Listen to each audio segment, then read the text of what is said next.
Today we're going to be bench testing this car radio. Now the way we're going to do that is with a computer power supply and with this special reverse wiring harness that is specifically designed for the radio. Other things that we'll be using, of course, include a power cord and a paper clip to jumpstart the power supply.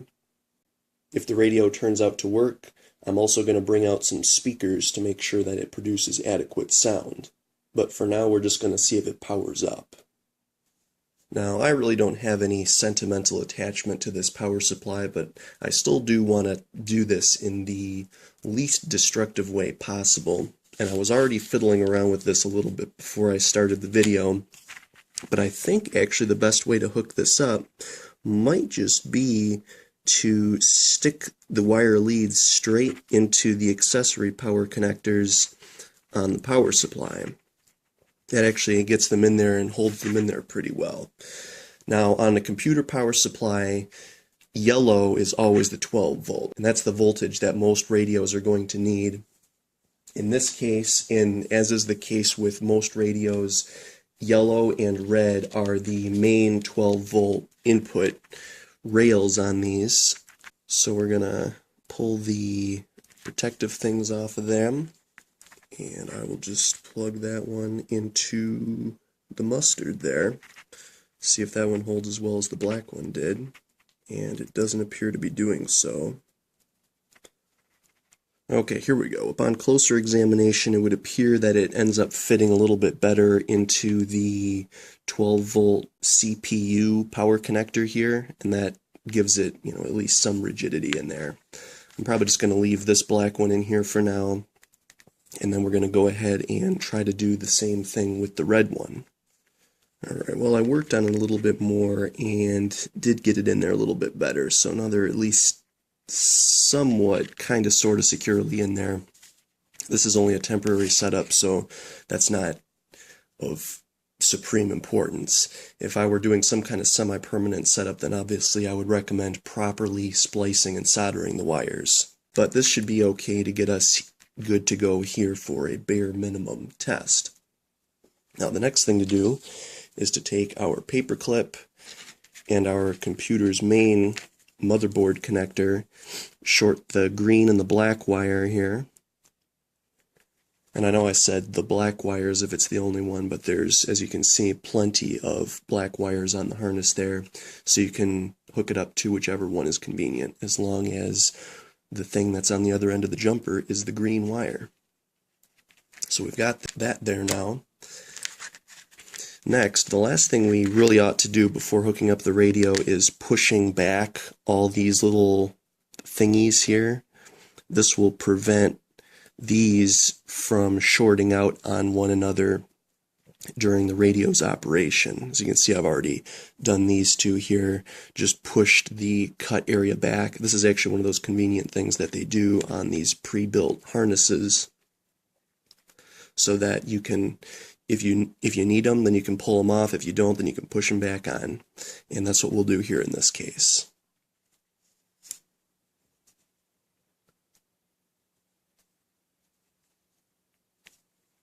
Alright, now that we've got all those back on, we'll just double check them all here real quick. And then we will double check our power and ground connections there. And they look and feel pretty snug.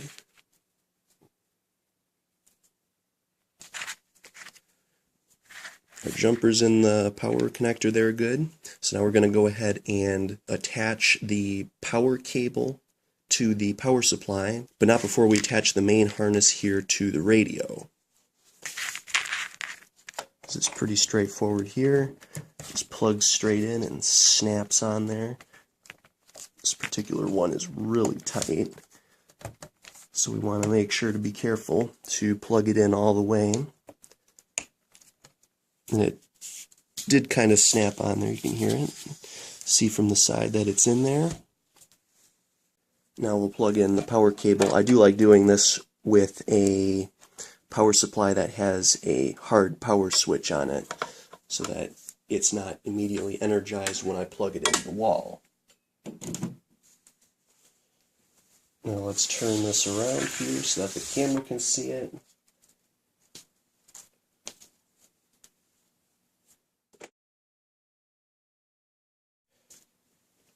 There. Now we'll double check our connections one last time and do our moment of truth smoke test here. We're going to go ahead and turn on the power supply. You can hear the noisy fan of the power supply, and the radio has turned on, so now we can test some of its features. We can also see that if we put the fourth wire from the upper left corner of the harness to 12 volts, we can trigger the backlighting of the buttons here and see which ones work and which ones don't. It would appear as though the ones up here aren't working so well, but the ones down here appear to be working fine. As we go through this, I'm going to apologize in advance for the racket that's coming from the power supply. That's just one of the reasons why it is reserved for bench test duty and isn't actually in a computer.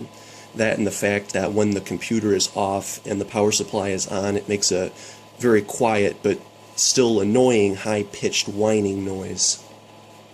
Anyway, we're going to get on into the main reason why we're actually doing the test here. And that is because this particular radio is notorious for cassette drive problems. Now, I don't personally use a whole lot of cassettes, but there is one that I do use, and that is the 3.5mm cassette adapter. Unfortunately, mine is currently in the process of being exchanged as part of a warranty program. So I found another cassette, and we are going to attempt to try to load it up into the radio right now.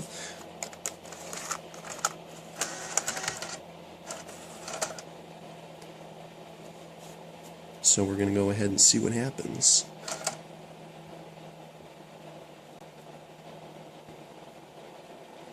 Alright, it actually seems to be playing it. I can hear it running, I think, over the roar of the fan on the computer power supply, which is thankfully quieted down a little bit by this point. We're going to go ahead and try to fast forward a little bit. Oop. Okay, I thought you held the button down to fast forward on here, but apparently not. I guess we'll just press it again. Okay, that's how it works. That's good to know. Okay, so I guess we will stop the cassette by going back to the radio source, and we will go ahead and now attempt to eject the cassette, which is one of the other areas where these radios commonly get hung up. But, as you can see, it actually succeeded in doing just that. So now we'll move on to our second test of the CD player. We'll go ahead and put our tweeter test audio CD in there and see if it can read and play it. And it does appear to be working. We'll go ahead and try to fast forward there a little bit.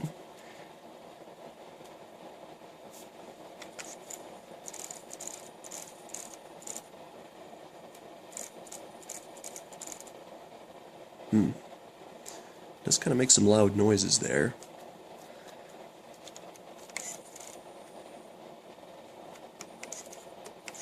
I forget how many tracks are on this CD. This will be a whole lot more interesting when I hook up speakers, which I'm probably going to do here in a little bit now that I know that this thing actually might work.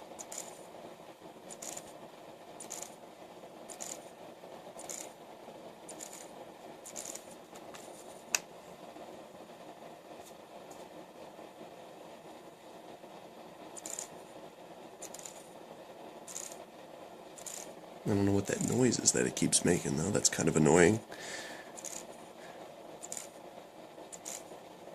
I'm going to play around with this for a little bit off camera. Okay, it does seem to be getting caught up a little bit. At least it'll show the counter when you press this. And as you can see, it kind of gets stuck and then keeps going. It seems like when it makes that noise, that is when it gets stuck. And I don't think this disc is too scratched or anything like that. Actually, now it sounds like it's working okay. Oh, I heard it click again.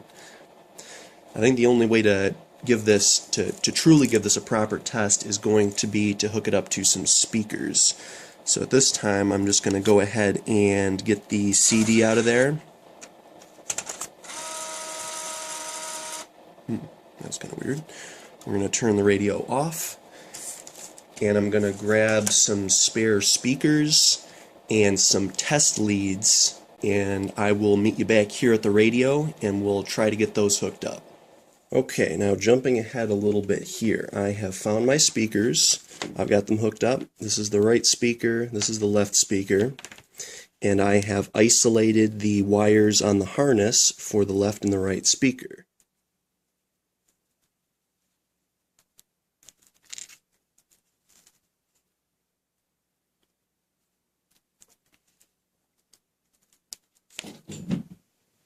Okay, now I've got all the speakers hooked up. I've verified their polarity and that they're all connected correctly. I've checked for short circuits, and I've also made sure that the power leads are still properly connected. The last thing to do before we check our speakers is, at least in the case of a radio with a mechanical volume control like this, make sure that the volume's all the way down and that it's not all the way up or anything crazy like that, because we don't want to be blown away with sound. Now we will go ahead and turn on the power supply and see what happens. Alright, we have power to the radio. Let's go ahead and try to turn it on. Because we don't have a radio antenna hooked up, we should just hear static on whatever station it's tuned to.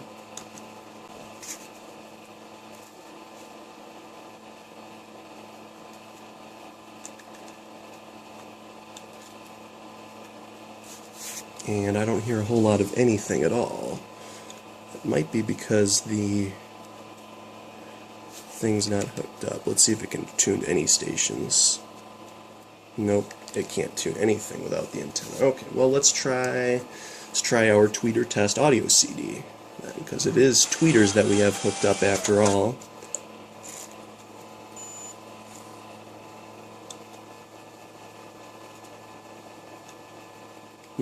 Not hearing anything out of the speakers.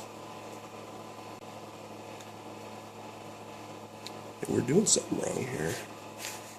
Okay, now after spending a great deal more time with this, I've discovered that the diagram that came with the harness was wrong, as was the other diagrams that I found online. All I really know for sure is that the purple and the purple striped are the right rear, so I'm at least able to get sound out of a speaker here to verify that this thing works to some degree.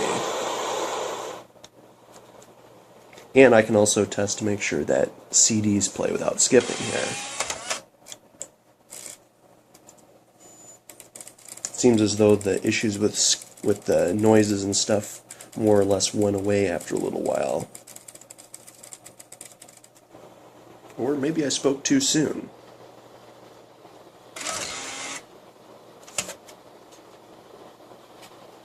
Let's give that another go.